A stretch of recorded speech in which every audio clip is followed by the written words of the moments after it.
Frequency Podcast Network. Stories that matter, podcasts that resonate. First of all, you never need to convince me to watch a show that's about A, maple syrup, one of the best things made in this country, and B, the biggest heist in Canadian history.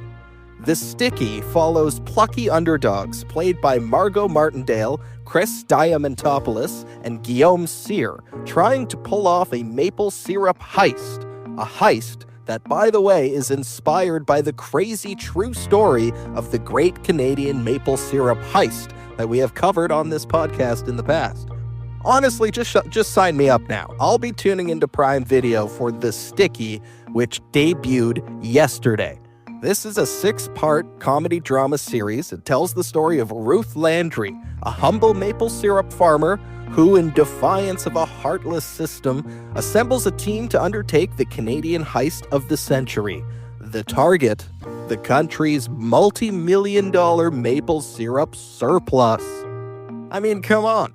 That's just about as Canadian as it gets. Oh, and if you're wondering what the heck Canada's multi-million-dollar maple syrup surplus is, if that sounds like a fictionalized element of the inspired by a true story premise, well, no, it is, in fact, a strategic maple syrup reserve, and we thought you might like to learn more about it. So to prep you for The Sticky, available now on Prime Video, please enjoy this comprehensive overview of the nuanced and surprisingly gripping story of the Canadian maple syrup industry. Randal Goodfellow is the president of the Ontario Maple Syrup Producers Association. Hi, Randal. Thank you for joining me. Well, thank you for contacting me to talk about an industry that I love. Excellent. Yeah, we're going to do sort of A to Z crash course on maple syrup industry in Canada today. And I want to start by going as far back as we can, really. Where did maple syrup come from? When did it first become popular for people living in Canada? Well, maple syrup was not like a product brought to market by some concept or anything of this nature. It was a food staple for First Nations way, way, way back for millennia. They would have stored it not in the form of liquid syrup, but more in a form of sugar, which means they've taken more water out of the syrup, and it becomes a hard sugar. And they use it as a staple in their diet. Right, and then European settlers come along. They discover. Oh yes, they came along and they followed the same type of approaches as the First Nations did for the first while, and then thought different ways to make their life a bit easier. And they started collecting it differently. But when Europeans first started doing it, they'd boil night and day. Sometimes they'd go out into the bush and have some sort of a lean-to there in a great big pot over an open fire. And so you were getting maple syrup with a lot of pine needles and smoke flavors in it and things of that nature. Yeah. And even back then, before we had good canning or good refrigeration or anything of that nature, our pioneer folk, European settlers, also took it all the way to sugar for it to store and be used throughout the year. The taste went to let's have this available as a liquid to pour on stuff or to cook with. That became the preferred way of doing it. Right, and that's sort of the kind of the frontier application. If we fast forward to industrialization, canning, mass producing, when did maple syrup kind of take off as a consumer product in the grocery stores? Well, you could have purchased maple syrup for 50 years ago on the grocery stores. Not that I ever did, because we always had our own. So I'm not an expert as to how early I could have bought it there, but it's much more prevalent, I think, now and able to get on the grocery store probably from the last 20, 25 years. It took off from a large-scale perspective in the province of Quebec first. And that was as a result of a very deliberate government of Quebec policy to develop rural areas, economic development rural areas in the province of Quebec. Um, and the great opportunity where they had many maple stands to actually create an industry. Oh, that's And really interesting. Okay, so the government saw they had the resources in the maple forest. So it was a government initiative. Can you talk to me a little bit more about that? Around when was that going on? I would say that's probably in the last 30, 40 years in the province of Quebec. As I say, it was people were doing it traditionally in sort of small scale. They felt there was a greater opportunity to do it larger scale. And they incented it with various programs, educational programs, uh, grants to purchase equipment.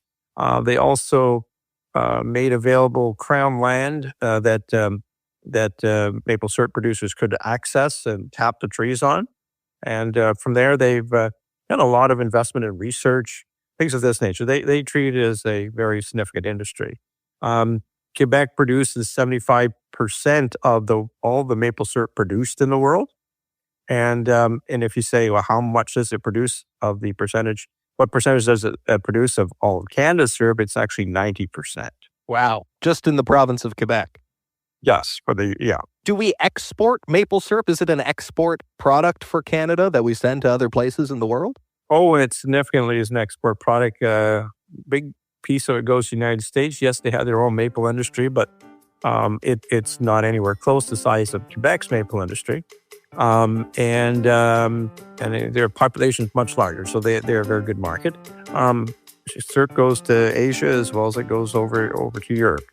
So yes, it is a significant export product. If you've got a sweet tooth for dark humor, Prime Video has tapped a 6-part series that's epic and absurd. Murder, mayhem, maple syrup. The Sticky is a comedy drama series about Ruth Landry, a maple syrup farmer who, in defiance of a heartless system, assembles a team to undertake the Canadian heist of the century.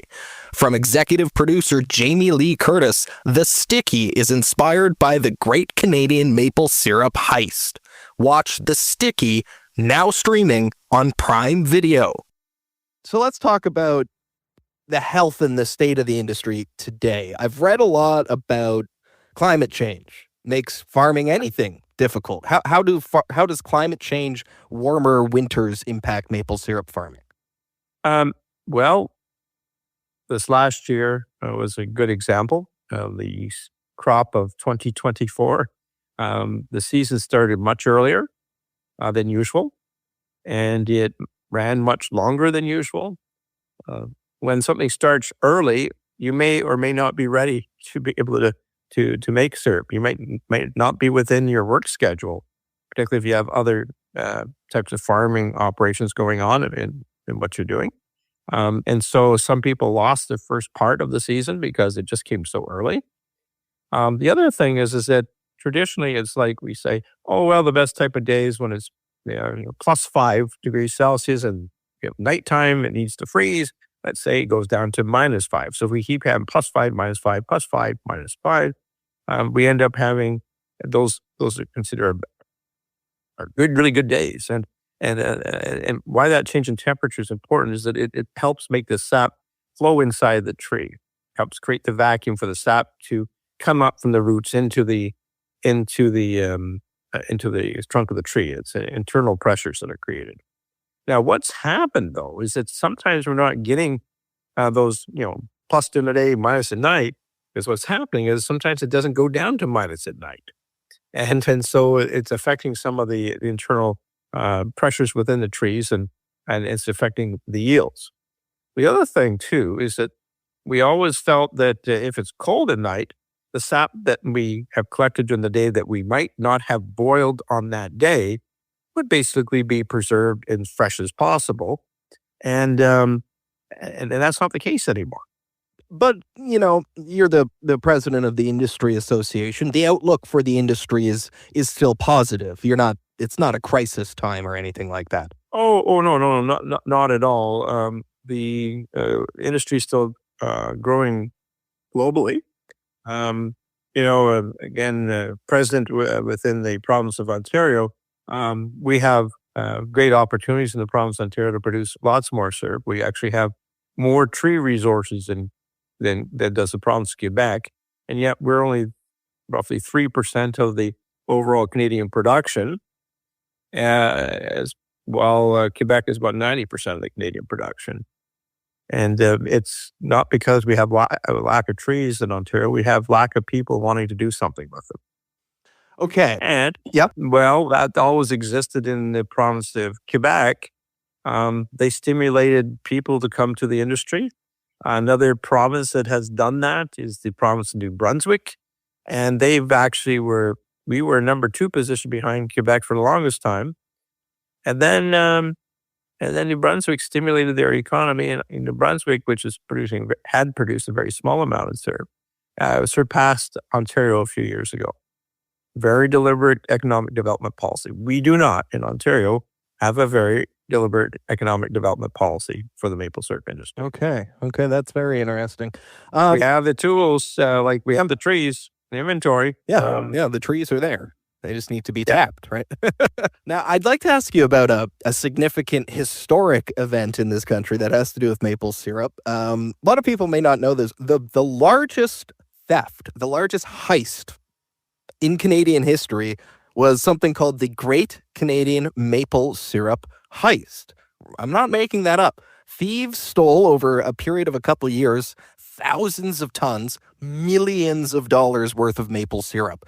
What do you remember about that time, that story? What do you remember about the Great Canadian Maple Syrup Heist? What was going on was that people who were working in the storehouse where the Quebec maple syrup is stored were taking the barrels and selling them to down into the U.S. and filling up other barrels with water and leaving it in the back of the warehouse. And it looked like the inventory was there, but it actually had disappeared.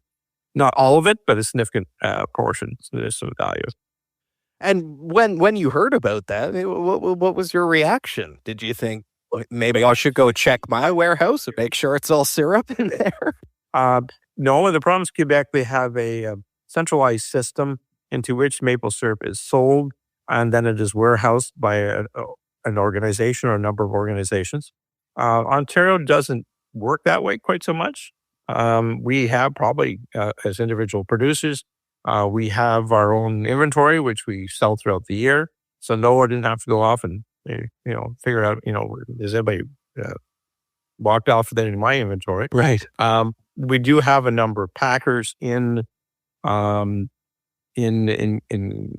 as well, but they purchase maple syrup from others and put it in their warehouses and then bottle it. I think there probably would have and much better inventory control than a third party which collected syrup and then sold it again. Right. Okay. Very interesting. All right. Thank you for that little trip down memory lane.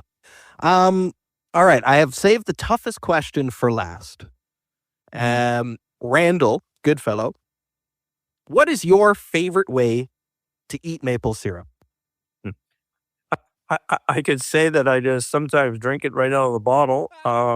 And that would be true, but I think I like it still the best on pancakes. Pancakes. Okay. I have kind of a non-traditional one myself. I thought about it long and hard, when I was preparing to do this interview. I like to eat maple syrup most on top of vanilla ice cream. That's good too. Oh, you can't go wrong there. I mean, there's so many good uses. And I joke earlier and said it right out of the bottle.